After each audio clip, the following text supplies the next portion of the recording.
So this week in our series Harvesting Generosity, we're going to be talking about justice and inclusion. I have Paula Sparks and Amy Tardif and Shirley Fuller. I'd like to just take a moment and maybe each of you could sort of talk about what that means for your team. Our group is the anti-racism group.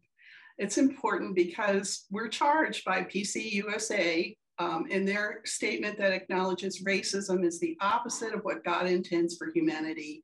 And anti-racism work is an essential part of our Christian discipleship. Shirley, why don't you tell us a little bit about your group and the mission work that you're doing? I think most people at church are probably familiar with this, probably even more than I. It's a way for organizations interested in justice and building relationships across culture, faith, and differences in Anne Arundel County to work together.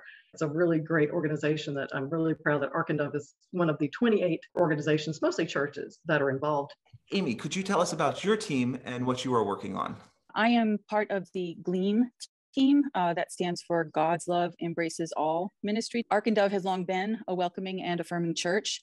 And our team's goal is to help Arkindov broaden or deepen our welcome of all, focusing on LGBTQIA+ congregants and their family members and loved ones. And that's that inclusion mission that we have.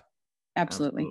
Under the umbrella of Harvesting Generosity, in order for your mission to continue, what do you need from the congregation? Definitely some time from those who are particularly interested in it as a mission of the church. Of course, on top of that, funds, certainly all organizations require some funding. Giving to the regular budget really helps with the ACT funding. So our regular giving helps fund and support the ACT mission in our community. Amy, with the Harvesting Generosity theme, sort of what your program needs in terms of support. A big part of our support and advocacy is educating ourselves, keeping our classrooms and our library stocked.